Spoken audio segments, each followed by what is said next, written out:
I will ask my peers to do a quick presentation.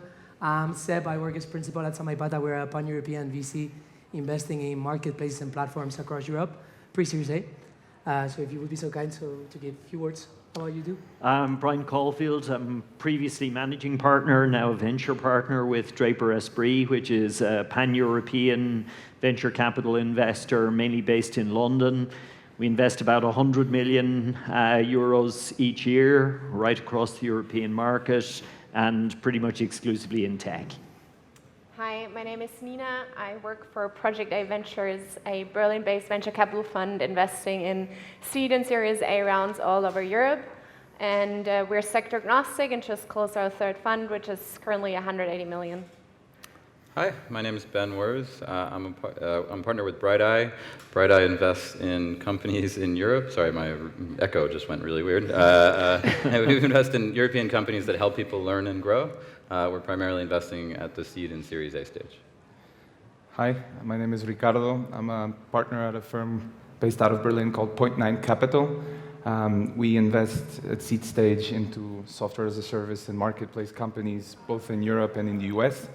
We've been doing this now for 10 years, and we've been lucky to partner with companies like Delivery Hero, Algolia, Zendesk, Typeform, which is a local hero here from Spain, and many others, and continue coming back to Madrid to look for more and more promising companies. Amazing. So basically, I'm sure that all of us love identifying network effects when we analyze deals. But today we've been asked to answer like a more introspective question, which is this: if VCs, we consider ourselves platforms with network effects. After all, VCs, we're connectors in the ecosystem, we connect dots, and we are in a way a catalyst to generate value to the ecosystem. We connect LPs with entrepreneurs, corporates, we bring money, we gather talent. So over the last 5-6 years, we've been seeing how this concept of VC as a platform, which is in a way adding services to your value proposition to entrepreneurs to bring them more value post-investment, has been becoming more famous. And my first question for you guys is, what do you think are the key drivers behind this? For sure, it is related to the fact that we need to differentiate ourselves from other VCs. The more capital available in the market, you need to have a more solid value proposition. And of course, we want to be hands-on with our deals to have like a more closer understanding of our portfolio. But I would like to understand what's your point of view about that. So maybe Brian. Yeah, so I think that's pretty much spot on. You know, if you think of the commodity that we're selling, it's money, and nothing is more commoditized than money by definition. So in our business, in order to kind of create some kind of differentiation, you have to be able to add some kind of layer beyond just pure capital. And I think really it comes from two areas. One are those network effects, and we're going to talk a lot about them. But maybe to be a little bit controversial, the other huge thing is experience. You know, if I was an entrepreneur, I did 3 startups, I probably went through 10 funding rounds across those 3 startups as a founder. As a venture investor, I've been through literally hundreds. That's a lot of experience, you know. So the network effects are really important, but that base of experience is also crucial. Cool. Nina? Yeah, I would take the experience one step further.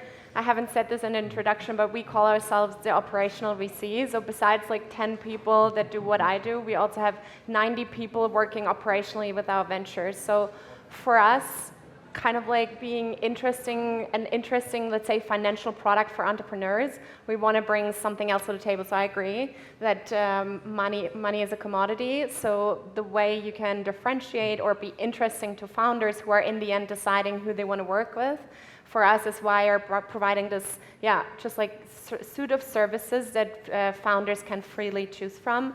And we just see that like some founders see this as a value, then they might work with us, but they're not working with us at all times. So I think there's like points in time in a startup where you're like heavily growing and you might rely on something, or you just want to bounce ideas and get some perspectives on it. So I think for us, it's not only connecting dots, but also being like a superior financial product to the entrepreneurs by having this like operational approach of 90 people that work full-time for us. Well, 90 people. Yeah, I mean, I guess I have a more just a historical perspective on this. I think the thing that changed in the US, the sort of idea of venture as a service was Andreessen Horowitz, which launched in 2009. If you go back to 2009, there was roughly 30 billion invested in the US in the venture capital that year, and which is where Europe is this year, pretty much. And so specifically from a European perspective, I think you're having the same kind of competitive pressures that you saw in the US, 10 years ago, which is, if you were if you were a Series A, if you were among the best Series A funds in France 5 years ago, there wasn't a lot of places to go to, and you didn't have to compete too much now all those funds are A, bigger, and B, there are more of them, and so you're seeing a lot of those people here, as well as, from Germany and from the UK and from everywhere else, and so you can't really distinguish yourself around geography as much as you could in the past, and so more specifically for BrightEye, so our fund invests in learning technology companies, and the thesis of the fund was that by building a sort of thematically focused fund, that each company that we invested in would in some sense enhance the value of the network for each additional company, and that honestly we would best be able to leverage my background as an investor in EdTech and my partner's background as an operator and somebody who's built companies in the space. We're a small team, right? It's a 50 million euro fund. We're 3 people. We don't have 90 people on staff. I wish we did, but that would be cool. But because of that, we're actually constantly figuring out how to leverage our own networks and our portfolio companies' networks for the benefit of everybody else. And I'll talk more about how we do that, but that's, we'll that's ask Nina later how do they pay for those 90. Yeah, exactly. I guess what we try to combine, and maybe also echoing the question around experience, is we try and hope every day that entrepreneurs want to work with us, obviously because of the experience that we bring to the table. I'm sure my colleagues like Pavel and Christoph that have been doing this for decades are obviously very knowledgeable, and especially in areas like marketplaces and SaaS. But I think obviously us as part of as investment professionals can bring a lot and enable, through seeing and working with so many companies, effectively for our companies not to have to go through some of the mistakes that we've seen in the past, so try to accelerate their learning curve. But I think like more and more what we believe makes us defensible and what makes entrepreneurs want to work with Point9 is what we call the Point9 family. And today we have around 100 companies that either are thematically centered around B2B software and marketplaces, and we organize events. My colleague Oana organizes 20 plus events a year, whether there's CTO summits, founder summits, product summits, software summits, marketplace summits, you name it. And we try to bring together all of these people. And these are entrepreneurs that have gone from, that are either IPO'd businesses or pre-launch businesses. And more than anything, we just enable them to exchange on the experiences that they've gone through and try to create this sort of cross-pollination of knowledge across the portfolio. And if we are able, and if this is really validated, which I believe it is, then we have this element of defensibility, because the more people come to our portfolio, the more this Point9 family grows in aggregate value. Yeah, following your point about connecting the portfolio, I would like to know if you have any tools to allow for that knowledge sharing to happen, and how are you allocating resources? So we know Nina has 90 people, but you have like networks of venture partners, advisors. Do you work like with curated services providers? Like if you had to decide between hiring internally and working with external providers, what would be your choice? And what tools are you using to connect the network inside, if you're using any? So I guess for us, there are a couple of things that we kind of major on. I mean, the first thing is that we're part of the Draper Venture Network, which is a global network of venture firms. There's probably, I think, maybe 20 firms in the network right now. We have a network office in San Mateo in the Valley. So that's both a support for companies. They've got like a landing place in Silicon Valley, but it's also a fantastic network from the perspective of due diligence, portfolio introductions, and we have a team there that focuses exclusively on developing corporate relationships that we can then leverage for portfolio companies. We then also have a small team in the London office that is focused on things like events and kind of curated introductions. So, things like lunch and learns, where maybe we'll bring together the SaaS company marketing people across the portfolio and, bring in the guy who built Salesforce's sales operation in Europe, these kind of things. We don't have the level of kind of management fee income that an Andreessen Horowitz has, so you can have your own search firm within. So you have to be a little bit smarter about the things that you invest in, Yeah, I want to come back to the point that you made on tools. So we, for our what we call Project A family, we have a Project A family Slack that has like a different channel so that our portfolio companies can connect without us moderating or anything. So that's like the one thing that we do.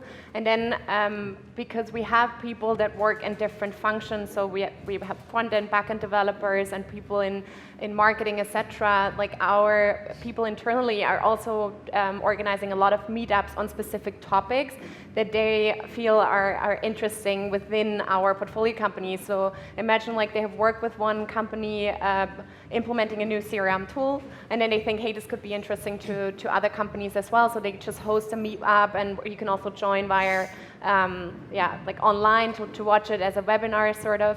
And then you have one expert from Project 8 joining, and then one of the portfolio companies that actually implemented it, and then like all the other head of CRM or CRM managers joining as well. So it's like it's not always on like a founder level, it's mostly on like very specific functional levels that we try to connect people.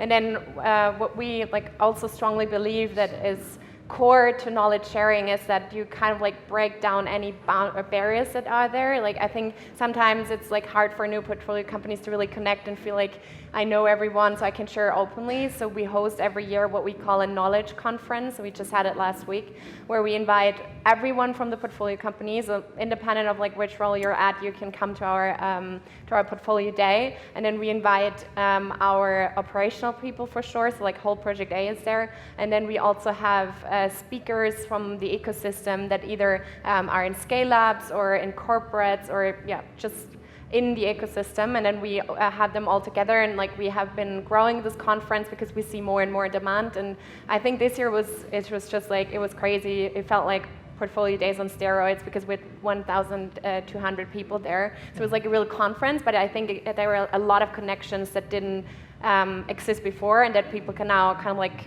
take home and work on or connect afterwards. I think so there's a lot of around that. Yeah. Cool. Yeah, I mean, I guess globally the way I think about networks, the possible networks that a VC could be used for, one is just funding networks, right? I mean, that's kind of the base level. I think that's what people have been doing for years, is just understanding who the next funders might be and connect with them. Networks of talent, so accessing both people you can hire and people who can advise you. Networks of clients, right? So because we're a vertically focused fund, we actually spend a fair amount of time, talking with heads of learning departments at corporations, heads of universities, who are responsible, district leaders in schools, and so those kinds of people can be helpful. And then the last piece is just networks of communication, so things like PR and events and just like, general promotion for the companies that we invest in. I will be honest and say all of those are a work in progress in terms of how we can, help our companies best access those. I think some of the things that we've done that have been most successful and probably just a little bit different from certainly what I had seen before. In terms of accessing network of funding, one of the things that we've done is done deep dives into sectors that we think are interesting, and then we highlight the companies that we've invested in those sectors, and then we send them off to investors who have been like really successful in those, so like the coaching sphere. So we did a deep dive in the coaching sphere, and we sent it off to Redpoint and Emergence and like big U.S. funds and people who are interested in that space, and say, hey, we would love your advice on this. When we're not, we're low key pitching our companies, but we're high key, complimenting them for their expertise in the space, right? And so that tends to be a really useful way to, to sort of highlight the companies, and has been, at least in a limited way, successful at this point. And then the other thing I'll just say, which is differentiated, is around connecting networks of talent. So David, who's actually here, it was a former chief marketing officer and is on our team. And we realized that marketing was a common challenge among education technology companies. We set up a Slack as well for all our companies, but that Slack, to be totally honest, is dead. Nobody uses that Slack for whatever reason. We only have like 10 companies in the portfolio, so maybe just people don't have that much to talk about. But when we set up a Slack specifically for CMOs, and we invited companies that were not in the portfolio, so CMOs from just the best edtech companies in Europe and the US, that was all of a sudden something that was actually really interesting. And then David's done a lot of profiling of chief marketing officers, both in our portfolio and outside of our portfolio, and that's helped to sort of animate and create content around that. So that's been, I think more helpful, honestly, around that. And again, we have, kind of a limited budget, or this is kind of some of the things we found that aren't very costly and can actually add a lot of value. Were you part of the Slack groups? Yeah, I'm part of. Well, I'm not actually part of the CMO one. I don't know why. I think I just, I don't understand the marketing language, but they say sometimes the fact that the investors are inside the groups generates like frictions. Yeah, that's true. It could be that I think nobody wants to talk when the parents are there or whatever. But But anyway, it's been an interesting experiment, and we're going to just keep going and see what works. Ricardo? I'll keep it short. We have a Slack group which is pretty engaging, and we act as moderators and make sure the conversation is always alive. In terms of providing services, we try to effectively use our community of entrepreneurs for everything we do, because if we do everything, we won't be able to scale, and our time is limited as a team of 10 people total, 5 investing. So we have a list of the best recruiters and HR people that they can reach out to, and they grade them because they are the ones having the experiences with these different recruiters across Europe and the US. We have a list of potential follow-on investors, and again, we introduce them to these people, but they grade the follow-on investors, Series A, Series B, Series C, that end up investing in their companies and that end up interacting with them throughout the fundraising journey. And these lists, again, for the first time that was made when we had a portfolio of 20, 30 people, completely different than now that we have 100. So again, the network effect and the demand-side network effect is obviously there. Finally, I think to support us in this conundrum of scaling VC, which is a never, ever going discussion, we have indeed a venture partner sort of bench with people that were operators into like billion-dollar businesses, like Zach, who was the COO of Zendesk and Duo Security, like Andreas Bobchek, that is the CEO of ID Now, like Renaud Visage, who's the CTO of Eventbrite, and 5, 6, 7 other people that we're really proud to have helping us not only with deal flow, but also evaluating companies, helping our entrepreneurs scale to the US, and effectively, like a lot of the different sort of conundrums of building a business from A to Z, they're there to help. And I guess the last thing that I think is very traditional of Point 9 is that we like to speak out loud. We write a lot of content, and that content many times comes out of the learnings that we got from our portfolio companies and the things that they needed. And instead of many times just keeping it for our portfolio, there are things that we do keep just for our portfolio companies, but we many times open source that and make it available to the wider ecosystem and any entrepreneur that wants to come to Point 9 land on Medium and read about it. Yeah, content is extraordinary. Yeah. I wanted to ask you, I don't know if this has happened to you before, because in this context where founders are more and more demanding with investors and asking for more and more support, I was wondering if you've ever come up with the situation of generating a spoiled founder, so or having a too paternalistic approach to portfolio management. Okay. So all of a sudden you're helping the founder fundraise, you're helping the founder recruit, and all of a sudden you realize that you're intervening in the processes, that they are not building the process themselves, and they're just relying on you for whatever they need. Building a spoiled founder. What are your thoughts about that? Maybe Ricardo can start this time. How do you balance that? We really think we back surfers and that know how to surf their waves, right? And we might be able to help them choosing the right board to surf the right wave at the right time, but in reality, we back people that can run their businesses on their own, and we only provide tools to accelerate them effectively learning the processes that enable them to be effective. That's it. And you never found a founder that was less autonomous?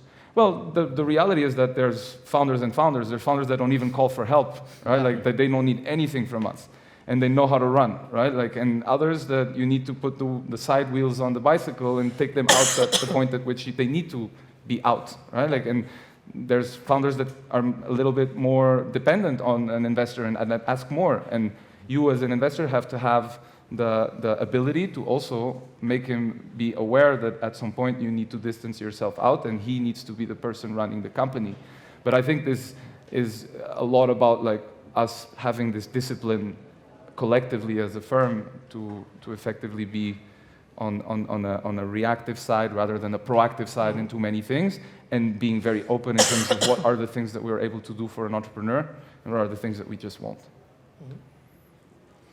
Yeah, I mean, I don't have too much to share. We've only been around 2.5 years, so we haven't had time to spoil our founders yet, I guess. Yeah, like I think, I mean, yeah, broadly speaking, we like to be operationally aware, not operationally active, right? So I think that's, you know, that's always a fine line to walk. Honestly, practically speaking, the time when you are, I found in my previous fund and in this fund as well, the time when you're most active is when either things are, I mean, usually when things are going really, really badly, honestly. That's when board members, you know, when you're having your board meetings go from once a quarter to once a week, right? And you're really, and so in those cases, it's because there's some impending financial crisis, and you have to be as involved as you can be. But you know, it's not usually around the operations stuff. It's really there's a wall that people are starting to hit. And calibration is more needed. Yeah. Yeah, I think for us, because we're so operationally active, there's always like a fine line of if you jump in and help out or if you take it over, and we never want to take anything over and kind of like make our portfolio companies dependent on us to run certain marketing channels or build a data warehouse. So once we come in, and I think we're super transparent about it with our founders, we'll always demand to have somebody on the ground who's taking the decision, who is on the lead, and who is full-time at the venture side. So we are very upfront about it, that we don't want to own anything. So we just want to be the facilitator, want to jump in when time is, when like additional support is needed, or when it's like a fixed project of like relaunching a website and you don't want to hire your own front-end developers just for this short period of time. So I think we are very upfront about it, not to be too involved on that sense. But we've never really seen that founders would like demand so many things at the same time, because, and maybe also coming back to how we afford it, we still charge our ventures for those services. We do so below cost, and they can go somewhere else if they don't want to work with us, but it still also shows commitment, and most of the time they're not coming to us at the same time asking for 10 different things. So it's like very point in time stuff where we can actually be very helpful. But I think it's a fine line, and you have to be careful not to make any ventures dependent on you, because this is not what we want. There's a lot of pressure on you because you're the voice of the experience. Yeah, so the first thing I was going to say is I'm almost 20 years in venture capital, and I don't think I've ever come across a spoiled founder. I do think it's a real question, though, but I think the problem actually lies more on the VC side than on the founder side. And I think it's particularly a problem actually for VCs who come from an operational background, who come maybe from a founder background. And certainly for me, when I moved from running my own businesses into being an investor, it was initially a little bit of a frustration for me, to kind of say, okay, this is something that needs to happen. I need to make it happen. I need to make it happen. And you have to kind of gradually, so I suppose the message for some of you guys in that is that there are upsides and downsides to really strongly operational venture investors. Sometimes they may stray across that line a little bit, and it takes time to get used to that. The other side of that coin, of course, is the empathy that an investor who has been a founder has for the kind of the situations that a founder finds themselves in. I don't think platform, if you like, spoils founders. I think, as we've been saying, it's much more around how do you differentiate, how do you add a layer of value to what is like the ultimate the ultimate commodity, you know. One of the things that you mentioned earlier on, and I don't think any of us really picked up on, I mean, one of the other things that we do and that we're able to do because of the network is kind of cut deals with providers of services and technology for kind of discounted rates for portfolio companies, those kind of things, and they all add up in a little way. Yeah, completely. I need to ask you what's your opinion about venture building.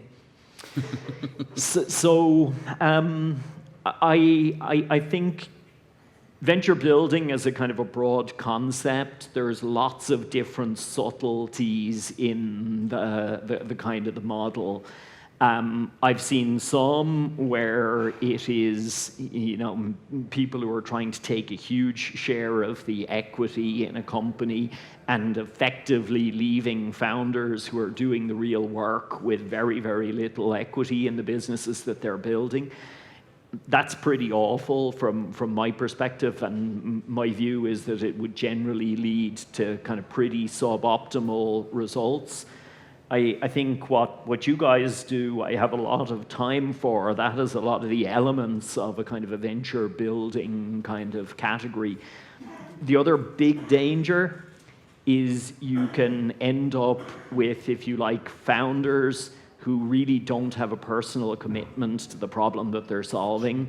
And to me, I think the greatest entrepreneurs usually have a real personal engagement and commitment. You know, entrepreneurs, they're not really doing this for the money. You know, if they were doing it for the money, they'd be investment bankers, not entrepreneurs. It's an easier way to make a lot of money. So the thing that drives them tends to be that they're grumpy people, right? And they look at something and they say, I cannot believe that's being done so shittily. There has to be a better way to solve that problem. Yeah. So you really need that kind of engagement and commitment to the problem. And you don't always get that with venture builders. So we have one more minute. Maybe somebody wants to ask a question to the panel. I don't know if it's allowed, but I just want to break the rule. You've done it. No? No questions? Never? Keep talking. Well, it's 30 seconds left, so it's been a pleasure. Thanks for all the insights, and an honor to moderate this panel with my peers. And thanks a lot, and sorry if you have any questions, just come around and ask us directly. Okay. Great. Thanks, Ed.